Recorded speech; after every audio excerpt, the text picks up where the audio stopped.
Hello. I'm going to be talking about leadership, and especially leadership without authority.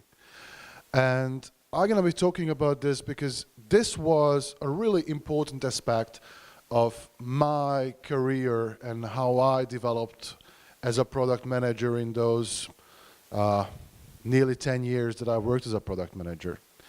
Because in the early days, I thought, I need to have the idea. I need to be the one who really pushes the idea and who goes through with getting everyone on board and then having everyone just really work hard to just get it out of the house and see what's happening there. And this was actually like 2003-ish. And my first product that I worked on was a computer game. So we went on and we designed, this was really early, the first Nintendo DS, the dual screen handheld gaming machine was coming out, and we didn't even know yet, we didn't have the prototype yet, but we were supposed to design for it. So we were thinking about all these different ways, how cool it's going to be to really use a touch screen. And we went on, and the programmers started to work on it, and the designers started to create a design for it, the 3D models and everything. And after like 9 months of intense work, finally, with full-fledged design and a lot of textures, and really it looked really sharp, we started working with it, and it's crude. It was really bad. It was astonishing how bad it was. I was like really twitching my thumb, and it really hurt after like 10 minutes. And then we were like, oh, this is really not how it should be done. And we were really, well, in a bad place then. Because we were so in love with our ideas and so focused on executing them and getting them right. We were so stuck with it. We just didn't know what to do. We spent days letting the whole thing go and coming up with something new. Another story that comes to my mind happened to me later. At that time, I worked at a different company already, and I was working with a group of people who were really great. Some of them were really good mathematicians and researchers. Some of them were really good user experience designers. And we were supposed to create some new and exciting features about, or that used and utilized a large amount of data that Prezi had lying around, and how we can reuse some other stuff. And I thought my job is to really set the stage for a roadmap and know what kind of features are gonna be coming. And thankfully, I had a boss who was really good at what she did. And she asked me, well, how are the other guys coming? What are their ideas? And then we started to discuss how our planning sessions were going. And at some point, she was like, dude, you have fucked this up. You need to apologize to those people and tell them that you're sorry, and just let them have all their ideas put on the table. And let's start to work from there. Because the interesting thing is, once I was there and in that space where I thought I am the one who needs to have the vision and to define the steps, it was really frightening, and it was very lonely, and things weren't going well. They were going shitty. And then I even got this little intervention from my boss. So what the hell should I do?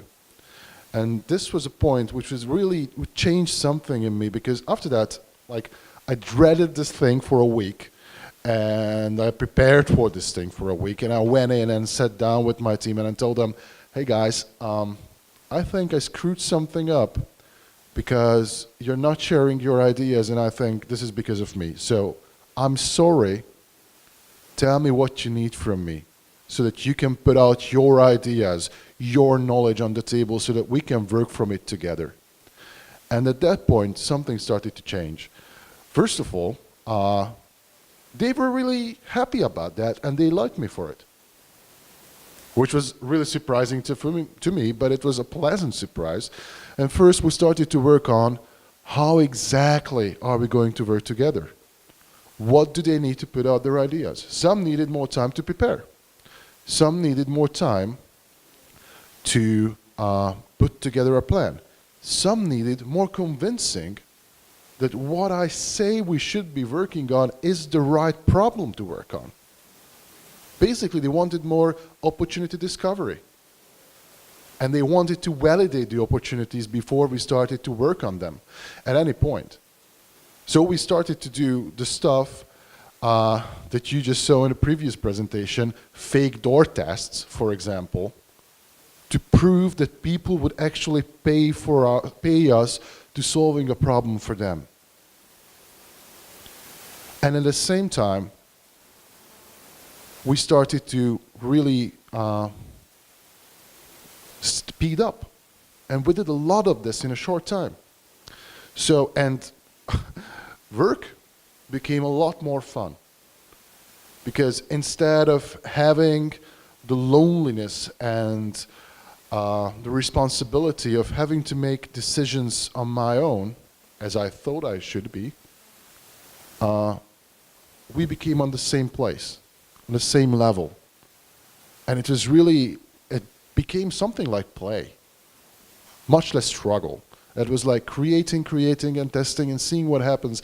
And failure wasn't that bad anymore because we knew that those ideas just wasn't so good. So we could try out new ones, and it became exciting. And the reason I'm talking about this here is because I think product managers are really essential to every company. If you have a boss who really doesn't get what you're telling them, maybe you should be asking, okay, what does he need from me to understand this? For some people, they need some research. They need some numbers. For some people, they need the story behind. For some other people, they need to have the time to air their concerns. And then I did this with a couple of my bosses. I knew one of them really needed to air their concerns. So I got an email from the CEO of Prezi asking me like 5 questions, and I wrote a lengthy email answering all the 5 questions, and then basically he chatted on me asking the second question.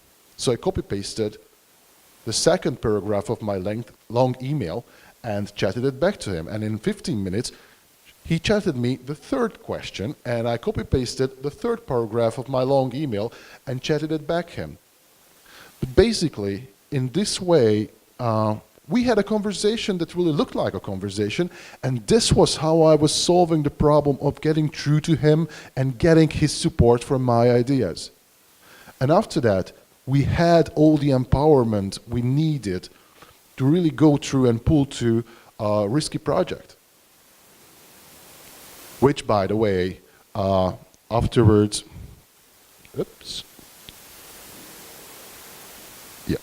which, by the way, afterwards became something that really a lot of people used.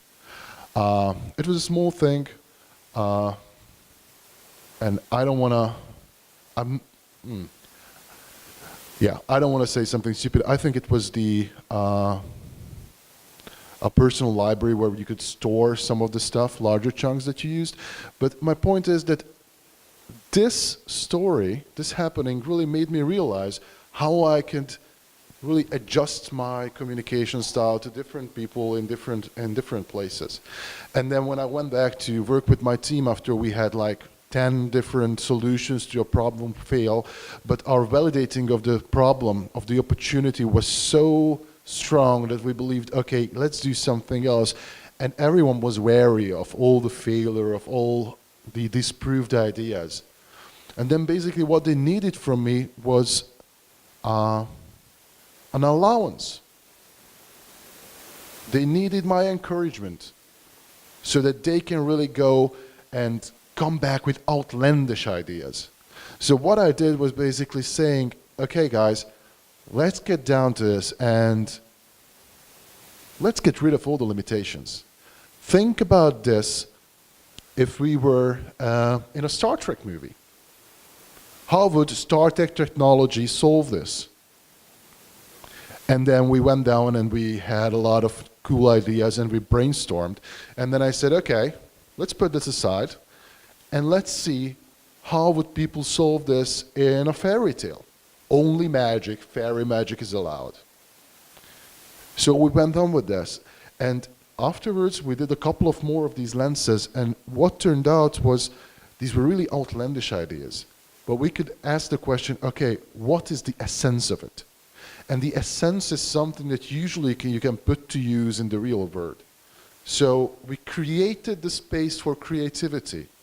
Because at that point, that was where this team got stuck. They needed encouragement. If I look at it with the product manager's eyes and the product manager's tool set, I would say this was the part where the funnel was broken.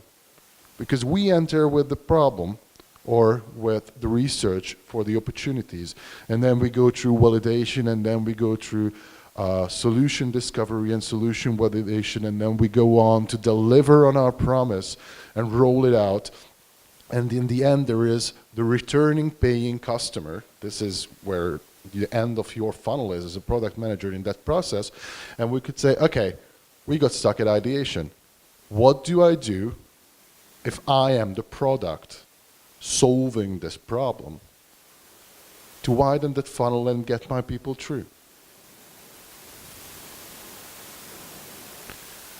And this may be something that we're not used to. I remember that when I was in university, one thing that struck me really hard was that after we had a class in math, we had another class in physics, where we were supposed to use the stuff that we just learned in the class previously in math. And people who understood it completely failed to use it because it was a different context. And I think this is something we need to get over, because when we are trained in something, in a way of thinking, of solving problems, of being of service, of actually having the humility and the vulnerability to say, okay, we are trying all these things out because we don't have the authority to force users to use something. So we really have this training in showing our ideas, testing our ideas, really looking for a solution for these other people who we have no authority over. We just make something compelling enough that they buy it from themselves, that they actually need it. We have this training, we have this mindset, we went through this process many times. So when we are stuck at different places, let's just use the same process and see what happens. After this intervention, I started to talk with my teammates regularly. Some of them I talked with like 20 minutes every 2 weeks. For some, I talked 1 hour every 3 weeks. And we set up how we are best dealing with each other. And we made a process where we could sync, where we could have one-on-one conversations. And then I started to do this with my fellow product managers. Every 2 weeks, we sat down for half an hour, 15 minutes for their problems, 15 minutes for my problems, and we give each other feedback, and we synced. And so the overview of the product became better, we were more in sync, and we had a better working relationship. It became much more fun to work together. And the same thing, my whole team became a lot more synced because we had made time for these one-on-ones or two-on-twos or just parts of the team to meet. And this was really crucial. And I think this is what is called collaboration.